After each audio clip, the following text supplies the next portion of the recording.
All right, the next thing we need to talk about is social class, right? Where do you stack up in the social hierarchy of the play, of the film? Who are you? Where do you come from? What part of town? Are you a rich kid? Or you come from privilege, from wealth? Are you from the other side of the tracks and you come from poverty? Or are you somewhere in the middle? Are you middle class? Or are you some bourgeois kid? All of these things are going to affect how I think of myself, right? I mean, if I'm coming from a wealthy neighborhood, I'm not going to have class resentment, right? But I might have a funny relationship with money. I might be proud of my background, or I might be embarrassed by it. Okay, maybe my mother and father are just like rich snobs, and I just find their behavior repulsive, and I go out of my way to disguise the fact that I come from stinking rich people, or I'm a trust fund kid, and I'm embarrassed by that because I'm afraid that people will resent me and not like me. I mean, there's a lot of ways that you can approach these things. Conversely, you can be, some poor kid who had to go to a city school, or maybe you didn't even go to a city school, or you're middle class bourgeois kid, and you're trying really hard to look like you're one of your friends who came from a really affluent family. You have to think about what your relationship is with money. You have to think about what your relationship is with social class, and how does that drive behavior. And again, it doesn't have to be obvious. It can be something relatively small, but it needs to be detailed. And you have to know what it is. You have to know where you come from, and how that affected you growing up, and how does that affect your circumstances now, in the moment of the play, of the film, and how that's going to affect your behavior. All right, so let's talk about education for a minute. Education, I feel like that this is an area that a lot of actors tend to overlook unless it's written specifically into the character. Okay, I mean, if I'm playing if I'm playing Freud, or I'm playing, a nuclear physicist in Copenhagen, okay, well, my education is going to be front and center because it's obvious, because that's a very specific thing. But most of the time, a lot of actors kind of neglect this area, and it's important because it's a matter of, and yes, you have to watch out for confusing education with intelligence, because they're different things. We've all known people who were very bright and who never got the chance to go to the university. And we've all known people who have multiple degrees and they're idiots. So, and then of course there's a lot of people that sort of fall in the middle. So education and intelligence, there's no real correlation necessarily. The other thing to think about in terms of your character's education, did you get the education that you wanted? How important was education to your character? How would education have made a difference in the circumstances of their lives then, 5 years ago, 10 years ago, now? How does your level of education stack up with the level of education of the other characters in the story? And how big a deal is that to you? Also, how does your character's level of education affect their objectives? Right? Does it help or does it hurt? And there's different types of smarts too, right? People who are smart in business, people who are smart in the street, people who are criminally smart, right? The human mind works in different ways.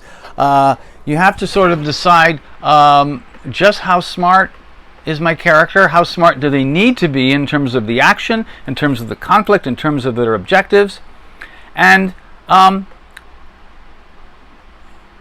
you have to think about how they handle their IQ too. How do people present? Some of the smartest people I know can be very manipulative. They tend to play down their intelligence. Sometimes they play dumb.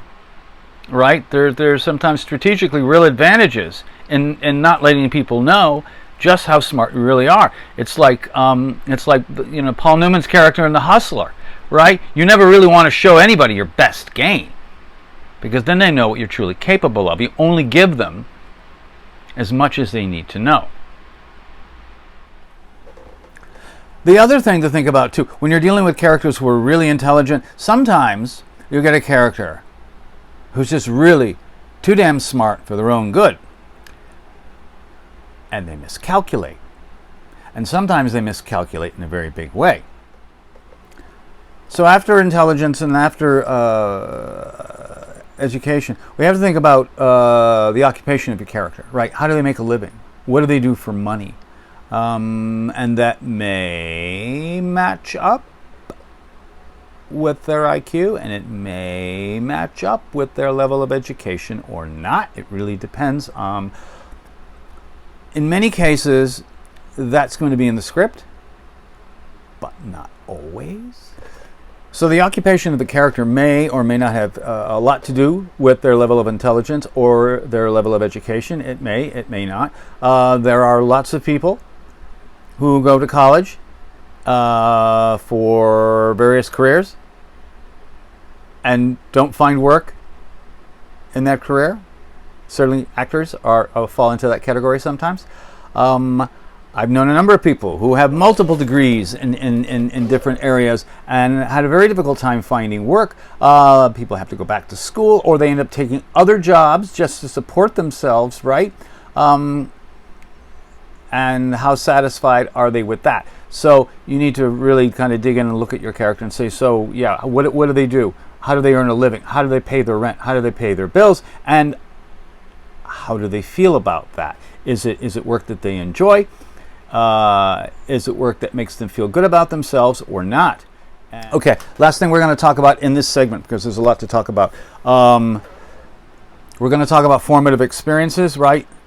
These are things that happen to us in childhood that literally form us, right? It shapes our personality. It shapes how we see the world. It shapes our reactions. Things that happen to us at the age of 3, at the age of 5, at the age of 7, at the age of 8, 10.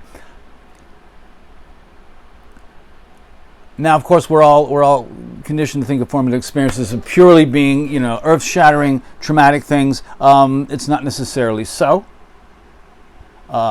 Formative experiences can be positive as well.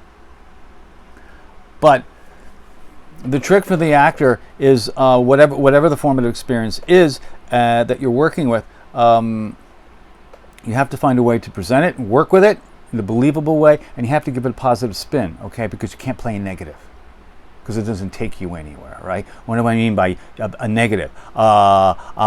Evil, okay? You can't play evil. What does that mean anyways, right? It doesn't give you anywhere to go. Same way you can't play crazy. What does that really mean? I don't know. It's what people say about other people. How do you play crazy?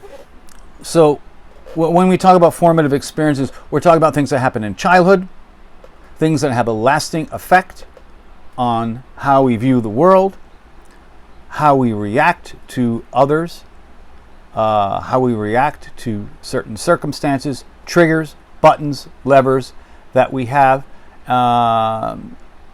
knee-jerk reactions that we may have, visceral reactions. All of these things are coming out of the formative experiences of our lives and out of our childhood. When we start doing the sense memory work in class, this is a big area that we dig into. Some formative experiences are readily available to the actor. Some are not. Some things get buried beneath layer upon layer upon layer of memory. Sometimes we really just kind of blanket a lot of stuff out. So when we start doing the sense memory exercises, a lot of things start to move and shift and come up.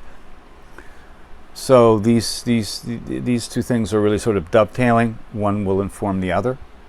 Does my character's actions match up with what they say? This is a big one. And it often has a lot to do with formative experiences.